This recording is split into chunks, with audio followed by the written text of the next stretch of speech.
And in its response, the White House saying the US is pleased to have learned about the successful Israeli military operation to rescue 2 hostages being held by Hamas terrorists in Rafah. National Security Council spokesman John Kirby saying President Joe Biden will continue working to secure the release of the remaining 134 hostages. He also noted reports that dozens of Palestinian civilians were killed in IDF bombings that took place during the operation. So now, for more insight, it's a pleasure to welcome to studio international affairs analyst Dan Perry, former Europe and Middle East editor at the Associated Press and former chairman of the Foreign Press Association in Jerusalem, and our senior diplomatic correspondent, Owen Alterman. Gentlemen, thank you both so much for being here. So I need to start with this moment, the special moment for Israelis when 2 hostages... Before it starts to fade away, let's stay with it. This moment is so important. People waking up to the news that 2 of the hostages rescued in this precise, risky, highly dangerous operation, retrieving these 2 men who had no idea the operation was going to be happening and bringing them safely home. I personally can watch the videos of them being reunited with their family members all day. Your thoughts? Well, it's obviously, as has been said, a good news day in that regard. Look, scarcity has value, and good news has been scarce in Israel of late. So I think it was heartwarming and wonderful to behold, not just for the families, for the entire country, really. But alongside the things we can celebrate, for example, that apparently the IDF had intel in this case, and that's great. I'm not so sure that this is a model that moves the needle in a bigger picture. Most of the hostages, I think we believe, are held in tunnels, and it wouldn't have worked. I don't know why these brothers-in-law were held in an apartment, nor who gave them away. Would that it were so, that this could be replicated times 65, but it seems unlikely. So it's good news, but the basic foundational dilemma remains that Israel can't remove Hamas from Gaza without invading Rafah, and there are legitimate concerns that invading Rafah fully, not with commandos and a pinpoint mission, that even so, it looks like killed dozens of people. An offensive against Rafah could be a bloodbath. And Israel, as I'm sure we'll talk about later on in the show, is running out of rope in that regard. Your thoughts on exactly that moment right now? It's been a long wait for the families. It's been a long wait for the nation to get some smidgen of good news, and certainly to get these 2 men home means the world for the nation and the morale in the country right now. Absolutely, no question about it, and holds out, although everything Dan said is absolutely right, that maybe, just maybe, holds out the prospect of more rescues with more intel being collected, more intelligence being collected day in, day out. And again, as was explained in an earlier broadcast, Benita, you know, it's almost like in a sense, like a COVID graph, right? Where in that pandemic, one person would infect multiple people, and we saw the graphs shoot up exponentially.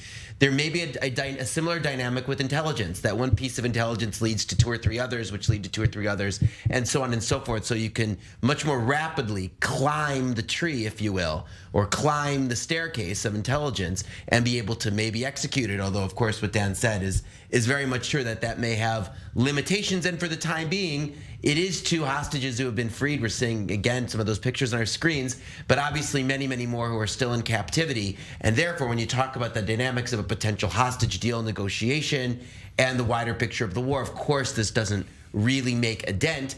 And yes, the specific complexities of Rafah obviously are going to very much be weighing on the government's decision making. Although, and I think Dan said this as well, there certainly is a strong internal logic for having an operation in Rafah, for achieving the goals of the war, of ending Hamas control over the Gaza Strip. And Hamas control over the Gaza Strip can't be achieved while Hamas is in control of Rafah, nor can the real degrading and ending Hamas's ability to operate as a military organization be achieved if, as we're told by the Israeli government, there are 4 battalions who are still active in Rafah and presumably can't really meaningfully be dismantled short of some more substantial operation. Although there has to be, the humanitarian issue has to be taken very seriously, and there has to be a plan that's realistic and that can be implemented. You know, I find myself wondering, because something has to give. It's clearly such an excruciating situation, and it is a humanitarian disaster. I wonder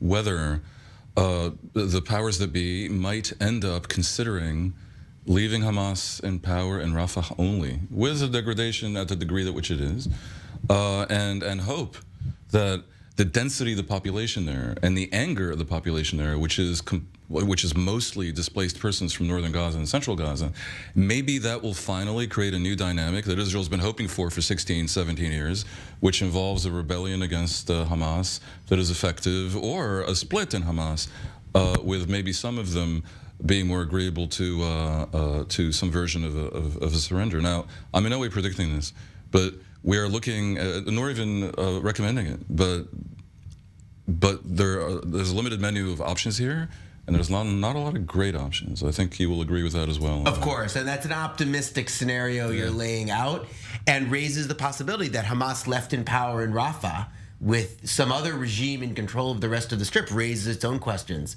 about how that could possibly be workable and administered. So again, no easy solutions here, but obviously that there is an internal logic for moving forward. I suppose if the rest of Gaza were really cleared of Hamas, you'd start letting the displaced people back, and you'd end up having them be isolated in a very, very tiny area where you can perhaps smoke them out. I don't know, but creative solutions are going to be necessary. You can't eliminate the Hamas threat if they still exist and are in power in Rafah. Like I say, we're not looking at great choices. If it turns out that Israel's rope has run out, today, the European Union's foreign minister effectively advised, indirectly, hesitantly, maybe somewhat jokingly, I don't know, but he was talking about an arms embargo against Israel. Israel cannot continue this war for long if the U.S. puts the squeeze that way. If it turns out that the world concludes, and the Biden administration, partly compelled perhaps by U.S. politics, because this has become a domestic issue in the U.S. that risks returning Trump to power, because it has divided the various constituencies that form the Democratic coalition that keeps Biden afloat. If it turns out they've really run out of patience, and they've concluded that too many people have been killed and enough is enough, then Israel has difficult choices to make. And, you know, I too want a world that is perfect, where I achieve all my ends, and I hope Israel achieves all its ends in this war. But I said from the beginning in the studio, October 7th was such a global historic pogrom and an outrage that even the government of Israel, despised in almost every country around the world, was given rope. It was given rope. It was given a line of credit. But I said so then, I believe on October 10th or 11th. The line of credit is not without limit, and we're seeing what it looks like when a limit approaches. Israelis can't be in a situation where what happened on the 7th of October could happen again, whether it is out of the threat in the Gaza Strip or in the West Bank or up across the northern front. They may want to defend the border and not have 90% of the standing army in the West Bank dealing with self-inflicted chaos in that arena. I want to bring an update that is coming through as we're speaking, that an Israeli delegation is now reportedly going to be heading to Cairo. Now, that was up in the air until just moments ago, so I'm going to come straight to you on that, Owen. And what that means right now, we obviously are waiting to see some kind of progress coming out of some kind of hostage deal. That certainly would be music to the ears of many right now. What do you make of Israel sending through a delegation at this juncture? I think the real question, again, Benitez, is Hamas going to be showing some flexibility? Because if Hamas is going to be saying that in order to get the hostages back, Israel needs to essentially end the war, it's going to be a non-starter here. And you're right, on one hand, there will be people who are going to be very happy and maybe relieved that at least there's a sign that the talks are moving forward. But there's a part of the Israeli public that's going to be scared, that's going to be worried about this, that's not going to be happy. And we've been hearing from that segment. Now, again, so much of judging a deal, it will depend on the terms of the deal. And we don't have those yet because we're not into a real negotiation yet, because Hamas hasn't put something on the table that Israel, or the Israeli public, broadly speaking, could plausibly accept. But once, if and when that happens, then sure, the debate will be on. And in the meantime, the Israeli military is in government, at least, is talking about focusing on the first goal, right? The goal, as I've always said, of winning the war proper, so to speak, right? Ending Hamas control over the Strip, stopping Hamas's ability to function as a military, and again, going back to the operation in Rafah. There's a narrative, though, that's starting to take hold in Israel that says that to do that, to achieve total victory, as Netanyahu calls it, amounts to, in one way or another, sacrificing most of the hostages, because it just won't happen quickly enough. Now, You know, there are a few more surefire signs of lack of wisdom than making predictions in such a situation, so I won't. But I will just throw another idea out on the table. What is preventing a hostage deal is the idea that it has to be all the hostages. And therefore, in exchange for that, Hamas demands an end to the war, and I've never expected them to do any different, because otherwise Sinwar continues the war 1 month later, 2 months later, this time shorn of his human shields. Now, he may be maniacal, but he probably is not stupid enough to agree to that. Therefore, the possibility would be a partial hostage release in exchange for, let's say, a temporary ceasefire during Ramadan, which begins next month. And that means a little bit of the heat is off Israel. They can have the Ramadan with humanitarian supplies coming in. And a humanitarian plan in Rafah could start to be implemented. Indeed. Biden can maybe start campaigning for real, not just worrying about Netanyahu. And Sinwar will keep some human shields. It's obviously horribly tragic, but Israel will see how delighted everyone is over 2 hostages returning. Wouldn't it be convivial to have 40? I don't see Hamas agreeing to returning all of them unless there is a total end to the ceasefire, to which I don't see Israel agreeing. David Barnea, Mossad chief, is going to be heading that delegation, according to these latest reports just coming through right now, going to Cairo tomorrow to continue with those talks. As we well know, no concrete outcome at this juncture. We wait to see what will come out of those discussions in the Egyptian capital. Joe Biden has told Benjamin Netanyahu, don't press into Rafah without a credible plan for civilians. Your thoughts right now, Dan, on the US pressure from the president right now? We'll put aside the concerns around his abilities at this juncture and just ask about the pressure that he is putting on Israel right now. I predicted earlier that we'd get to this, and it proved to not be unwise. Yeah, Biden needs the war to end. This can't continue.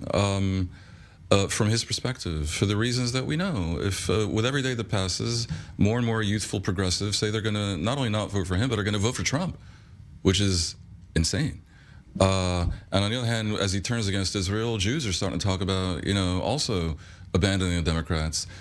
Remember, Biden won in 2020, more or less, by 80,000 votes, no more, in about 4 critical states that flipped.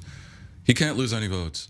And this attaches to an issue that, if this can be believed, might even be bigger than Gaza and Israel and the Palestinians in the Middle East, which is what the world will look like if Trump returns to power. Remember, they're talking about leaving NATO. For real. I mean, good Lord. Therefore, as I said before, earlier today, I believe Israel's running out of rope real quick, and creative thinking is necessary. Now, if Israel had a government that would say yes but to the various proposals, yes, we'll agree to the PA returning to civilian control in Gaza because we know we have no better options, but we have conditions. Yes, we'll give basically lip service to a Palestinian state because no one knows what's going to happen later on, but demilitarized. And of course, we're happy to collect normalization with Saudi Arabia in the bargain, and we give the Palestinians in the world some vision of a day after that is not eternal Israeli occupation, and that isn't just constant negativity with a lot of suspicion thrown into the mix that this is basically an election campaign by Netanyahu, and that in any case he has a political interest in prolonging the war. Under these circumstances, Israel is running out of rope with dizzying speed.